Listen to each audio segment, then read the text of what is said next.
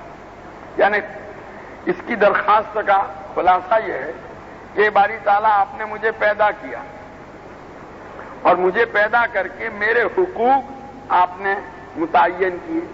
رشتہ داری ایک رشتہ ہے جو اللہ تعالیٰ نے انسانوں کے درمیان قائم کیا. ایک بچہ پیدا ہوتا ہے، جیسا کہ پہلے بھی میں نے بتلایا تھا کہ پیدا ہوتے ہی یہ ساری رشتہ داریاں لے کر کے آتا ہے. باپ، ماں، دادا، دادی، نانا، نانی، چچا، پھوپھی، خالہ، ماموں، یہ سارے رشتے پیدا ہوتے ہی نمودار ہو جاتے ہیں. تو اللہ تبارک و تعالیٰ نے جب یہ رشتہ داری کو قائم فرمایا تو اس کے حقوق بھی اللہ تعالیٰ نے متعین کیے کہ بھائی بیٹے کو چاہیے کہ باپ کے یہ حقوق ہیں ان کو ادا کریں، باپ کو چاہیے کہ بیٹے کے یہ حقوق ہیں ان کو ادا کریں، بھائی کو چاہیے کہ بھائی کے یہ حقوق ہیں ان کو ادا کریں.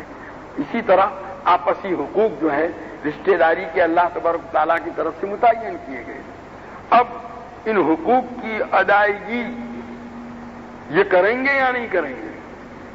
تو یہ رشتہ داری کو جب اللہ نے پیدا فرمایا تو اب رشتہ داری کھڑی ہو کر اللہ کے حضور میں یہ درخواست کر رہی ہے کہ باری تعالیٰ آپ نے مجھے پیدا تو کیا اور میرے حقوق بھی متعین کر دیے، لیکن لوگ میرے حقوق ادا کریں گے اس کی کوئی گارنٹی مجھے ملنی چاہیے. اگر کسی نے میرے حقوق کو ادا نہیں کیا تو اس کو کیا سزا ہو، یا جس نے میرے حقوق کو ادا کیا اس کو کیا انعام ملے گا، وہ بھی ذرا آپ بتلا دیں تاکہ لوگ میرے حقوق کو ادا کرنے کا اہتمام کریں اور میرے حقوق کو ضائع کرنے سے بچیں. اس سزا کو سن کر اور اس انعام کو سن کر میرے حقوق کے ادا کرنے کا اہتمام کریں. اسی کو تعبیر کیا جا رہا ہے ھذا مقام العائذ بک من القتیلہ. اے باری تعالیٰ یہ اس شخص کا کھڑا میں اس لیے کھڑی ہوئی ہوں تاکہ لوگ میرے حقوق کو ضائع نہ کریں. اس سلسلے میں آپ سے کچھ جو ہے گارنٹی چاہتی ہوں، مجھے کچھ ایسی چیز دی جائے جس کی وجہ سے لوگ میرے حقوق کو ضائع کرنے سے ڈریں. اس پر باری تعالیٰ نے فرمایا الا ترضین ان اصل من وصلک واقطع من قطعک. کیا تو اس بات پر راضی نہیں کہ جو تجھے جوڑے میں اس سے جوڑوں گا، جو تجھے کاٹے میں اس سے کاٹوں گا. یہ باری تعالیٰ کی طرف سے بہت بڑا گویا اس کو یہ دیا گیا، بہت بڑی گارنٹی دی گئی کہ جو تیرے حقوق کو ادا کرے گا میں اس کو جوڑوں گا، جو تیرے حقوق کو ضائع کرے گا میں اس کو کاٹوں گا، جو تجھے کاٹے گا میں اس کو کاٹوں گا. اس گارنٹی پر تو خوش ہے؟ یعنی اتنی بڑی گارنٹی میری طرف سے تجھے دی جا رہی ہے، اب اس پر تو راضی ہے نا کہ اس سے بڑی اور کچھ چاہیے؟ تو اس پر کہہ رہی قالت بڑا یار کیوں نہیں ہے میرے پر، بہت بڑی گارنٹی مل گئی، اب مجھے اطمینان ہے. اب اگر کوئی میرے حقوق کو ضائع کرے گا تو بھگتے گا، ادا کرے گا تو انعام پائے گا. اب اس انعام کو سن کر لوگ میرے حقوق کی ادائیگی کا اہتمام کریں گے اور اس سزا کو سن کر میرے حقوق کو ضائع کرنے سے لوگ بچیں گے. کہا جب کہہ دیا اس نے کہ میں اس پر راضی ہوں، قال فذلک لک. تو باری تعالیٰ کی طرف سے اس کو کہا گیا جاؤ تم کو یہ گارنٹی، پہلے تو پوچھا کہ اس پر تم راضی ہو، اس نے کہا راضی ہوں، تو کہا جاؤ اب یہ گارنٹی تم کو دی جاتی ہے، یہ اطمینان تم کو دیا جاتا ہے. جناب گویا آئندہ کوئی دنیا کے اندر رشتہ داری کے حقوق کو ضائع کرے گا تو اللہ تعالیٰ اس کو کاٹیں گے، ضائع کریں گے، اور جو اس کے حقوق کو ادا کرے گا اللہ تعالیٰ اس کو جوڑیں گے. اور حضرت ابو ہریرہ فرماتے ہیں تم چاہو تو یہ آیت پڑھ لو. دوسری روایتوں میں ہے بخاری ہی کی کہ نبی کریم صلی اللہ تعالی علیہ وسلم نے یہ ارشاد فرمایا تم چاہو تو یہ آیت پڑھ لو فَهَلْ عَصَيْتُمْ إِن تَوَلَّيْتُمْ أَن تُفْسِدُوا فِي الْأَرْضِ وَتُقَطِّعُوا أَرْحَامَكُمْ أُولَٰئِكَ الَّذِينَ لَعَنَهُمُ اللَّهُ فَأَصَمَّهُمْ وَأَعْمَىٰ أَبْصَارَهُمْ. یہاں تو یہ کیا ہے لیکن دو آیتیں پڑھی ہیں. فَهَلْ عَصَيْتُمْ، کیا پھر اس بات کی توقع اور امید ہے کہ ان تولیتم، کہ اگر تم کو دنیا کے اندر اقتدار حاصل ہوا، طاقت حاصل ہو گئی تو تم زمین کے اندر فساد پھیلاؤ گے اور قطع رحمی کرو گے. یعنی گویا باری تعالیٰ کی طرف سے کہا جا رہا ہے کہ انسان کا ایک مزاج ہے کہ انسان کے پاس جب کچھ قوت آ جاتی ہے، دولت آ جاتی ہے، کچھ طاقت آ جاتی ہے، کچھ پاور آ جاتا ہے تو پھر وہ دوسروں کے حقوق کو ضائع کرنے لگتا ہے. اسی کو فرمایا جا رہا ہے فَعَلَسَيْتُمْ، کیا اس بات کی توقع ہے، اندیشہ ہے کہ اگر تم کو اقتدار آ گیا، تمہارے ہاتھ میں اختیارات آ گئے، تو تم زمین کے اندر فساد پھیلاؤ گے، وَتُقَطِّعُوا أَرْحَامَكُمْ، اور قطع رحمی کرو گے. أُولَٰئِكَ الَّذِينَ لَعَنَهُمُ اللَّهُ، اصل خطرہ وہی، اصل وعید وہی ہے. یہی وہ لوگ ہیں کہ جن پر اللہ تعالیٰ نے لعنت فرمائی، جن کو اللہ نے اپنی رحمت سے دور کر دیا. فَأَصَمَّهُمْ وَأَعْمَىٰ أَبْصَارَهُمْ، ان کے کانوں کو بہرا کر دیا اور ان کی آنکھوں کو اندھا کر دیا. چنانچہ عام طور پر یہی ہوتا ہے کہ جب آدمی قطع رحمی کی مصیبت میں گرفتار ہوتا ہے، اس کے جھگڑے جب شروع ہوتے ہیں اپنے اہل خاندان سے، بھائیوں سے اور باپ سے اور دوسرے رشتہ داروں کے ساتھ، ساری دنیا سمجھاتی ہے اس کو. ایک سیدھی سادی بات ایک معمولی آدمی سمجھتا ہے، اس کو سمجھائی جا رہی لیکن اس کی سمجھ میں آتی نہیں. کیوں؟ وہی بات فَأَصَمَّهُمْ وَأَعْمَىٰ أَبْصَارَهُمْ، اللہ تعالیٰ نے کانوں کو بہرا کر دیا، آنکھوں کو اندھا کر دیا. اس کی وجہ سے یہ باتیں کان میں پڑنے کے باوجود بھی سمجھ میں آتی نہیں ہے. ساری دنیا کو نظر آ رہی ہے یہ برائی، لیکن اس کو یہ برائی نظر نہیں آتی. بہرحال یہ بہت سخت وعید ہے، لعنہم اللہ، ایسے لوگوں کو اللہ تعالیٰ نے اپنی رحمت سے دور کر دیا. اللہ تعالیٰ ہماری حفاظت فرمائے.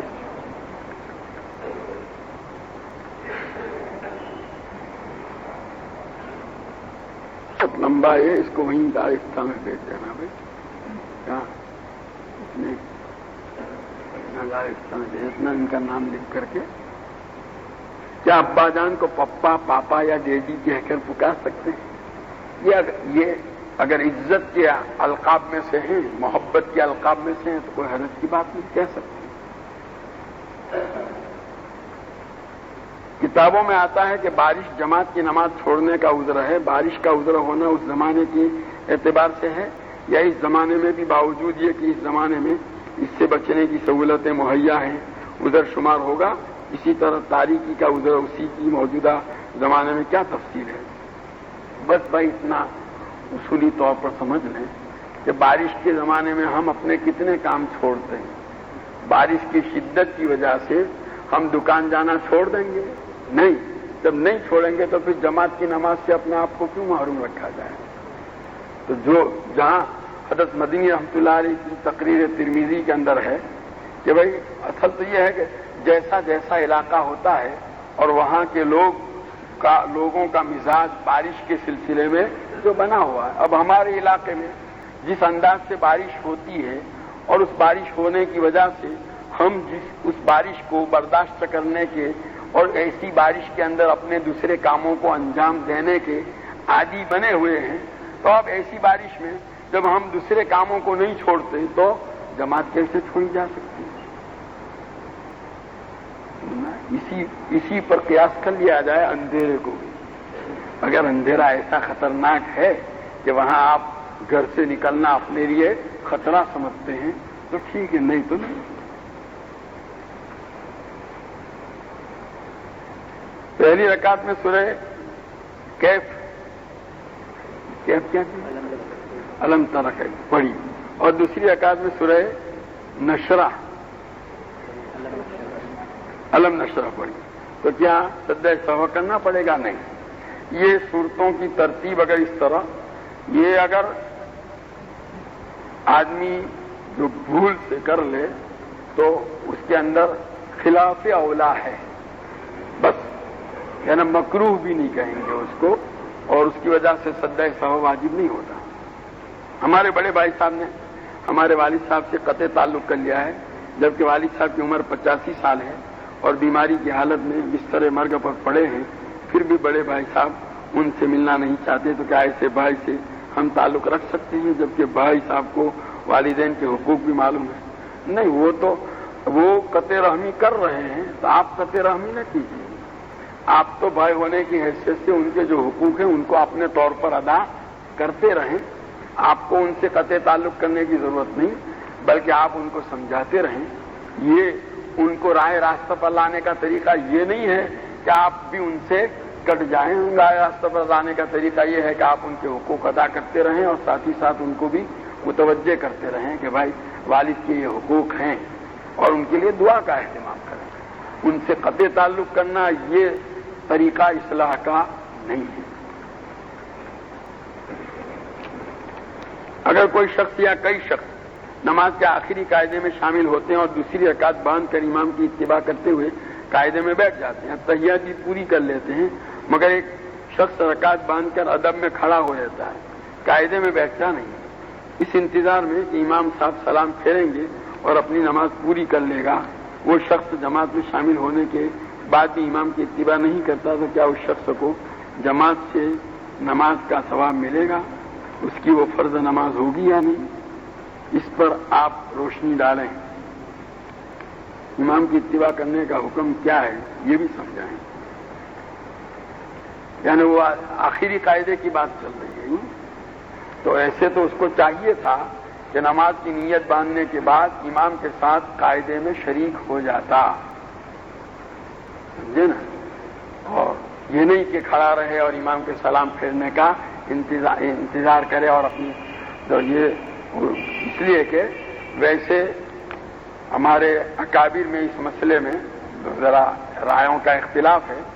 ہمارے حضرت مفتی محمود حسن صاحب رحمۃ اللہ علیہ تو فرماتے تھے کہ اس طرح کسی نے نیت باندھی اور قاعدے میں امام کے ساتھ شریک نہیں ہوا اور امام نے سلام پھیر دیا, تو اب تو اس کو چاہیے کہ اپنی وہ نماز توڑ کر کے اثر نو پڑے, آگے نہ چلائے. اگرچہ دوسرے اکابر کا فتویٰ یہ ہے کہ آگے چلاوے, لیکن اس میں یہ بتلایا جاتا ہے کہ اقتداء کے لیے ضروری ہے کہ کسی فعل میں امام کے ساتھ شریک ہو. تو یہاں نیت باندھنے کے بعد وہ ایک رکن یعنی وہ قاعدہ اخیرہ اس میں امام کے ساتھ شریک ہونا چاہیے تھا, وہ ہوا نہیں اور امام نے سلام پھیر دیا, اس لیے اس کی اقتداء درست نہیں ہوئی. یہ حضرت مفتی صاحب رحمۃ اللہ علیہ کا فتویٰ یہ ہے. اگرچہ دوسرے اکابر کا فتویٰ یہ ہے کہ نہیں, اگر وہ بیٹھنا چاہتا تھا لیکن امام نے سلام پھیر دیا اس سے پہلے, تو بھی اپنی باقی نماز پوری کر لے, جیسے کہ امام کے سلام پھیرنے کے بعد مقتدی باقی نماز پوری کرتا ہے. بہرحال میں یہاں یہ بتانا چاہتا ہوں کہ یہاں یہ آدمی قصدن ایسا کر رہا ہے, امام کے ساتھ بیٹھنے کا موقع مل رہا ہے پھر بھی کھڑا ہے. بہرحال یہ تو جو ہے ایسے آدمی کے لیے بڑی اس کی یہ ہے, جیسے میں نے ابھی بتلایا کہ ہمارے حضرت مفتی محمود حسن صاحب رحمۃ اللہ علیہ کا فتویٰ تو اس کے اندر نماز کے درست ہونے کا نہیں ہے, اور نماز میں احتیاطی پہلو یہی ہے کہ اپنی نماز ہر حال میں درست ہو جائے, اس کا اہتمام کرے آدمی. بیشتر زیور میں ہے کہ مچھلی کے علاوہ ہر چیز حرام ہے, تو جھینگے کے بارے میں کیا حکم ہے؟ اصل میں جھینگے کے سلسلے میں فتوے ہمارے اکابر کے بھی دونوں طرح کے ہیں, جائز ہونے کا بھی ہے اور ناجائز یعنی مکروہ ہونے کا بھی ہے, مکروہ تحریمی. اور اس کی بنیاد اسی پر ہے کہ جھینگا یہ مچھلی ہے یا نہیں, اس لیے کہ ہمارے احناف کے ہاں سمندری جانوروں میں صرف مچھلی حلال ہے اپنی تمام قسموں کے ساتھ.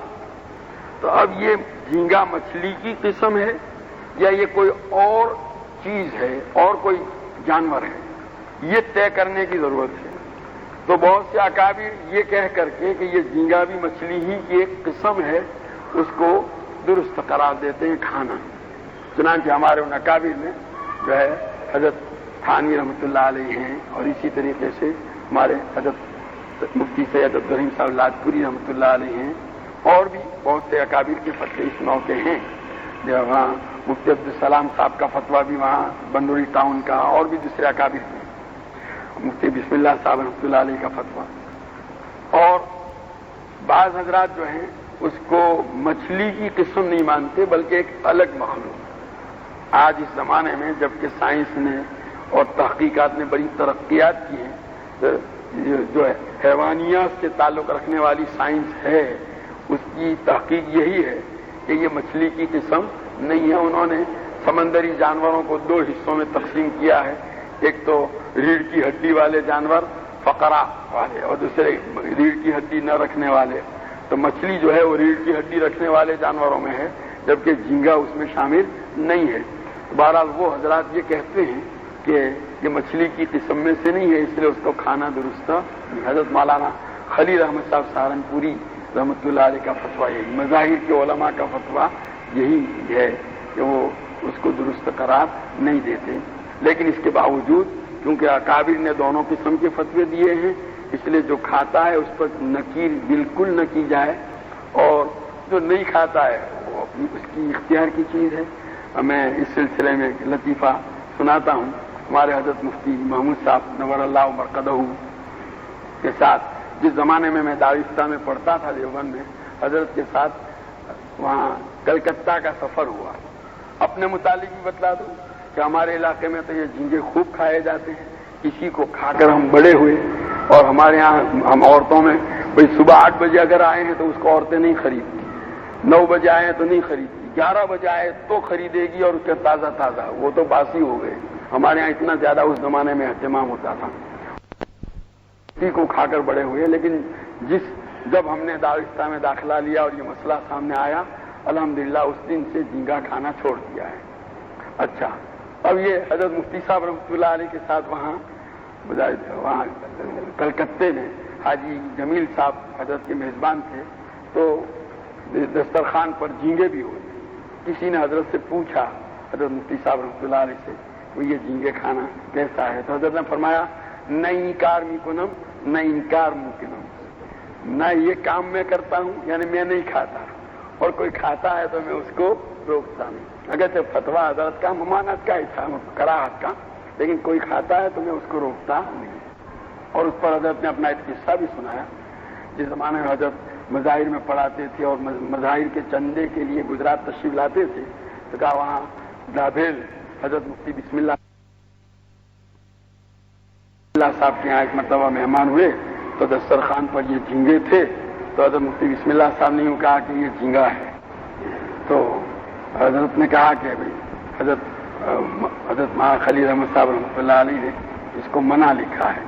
تو اس پر حضرت فرماتے ہیں کہ مفتی بسم اللہ صاحب نے کہا حضرت تھانوی رحمۃ اللہ نے اس کی اجازت دی ہے. تو حضرت مفتی صاحب فرماتے ہیں میں نے کہا حضرت تھانوی رحمۃ اللہ علیہ نے کانگریس کی شرکت کو بھی منع لکھا ہے، کیونکہ حضرت مفتی بسم اللہ صاحب کانگریس کی تھے جمعیتی ہونے کے ناطے. یہ بزرگوں کی نوک جوک ہے اس طرح کی.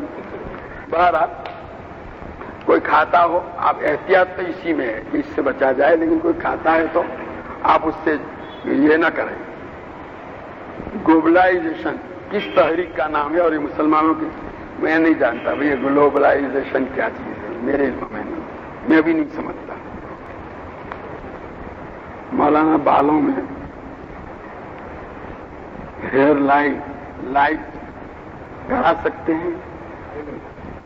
ہیئر لائٹ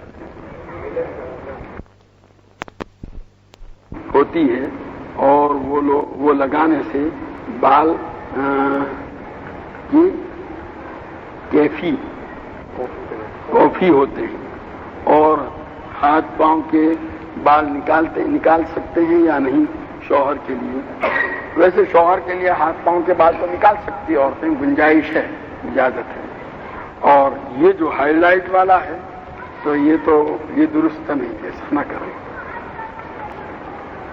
ویسے بال سفید ہوں تو اس کو خضاب کرنے کی اجازت ہے، اگر سیاہ کے علاوہ خاص کر کے مہندی وغیرہ سے اجازت دی ہے. لیکن یہ جو اس طرح ہائی لائٹ کرتے ہیں وہ تو درست نہیں. وہ جو آج کل کے فساق فجار ہیں ان کے ساتھ تشبہ ہے، اور من تشبہ بقوم فهو منهم، تو جو ان کے ساتھ تشبہ اختیار کرتا ہے وہ انہی میں سے ہے.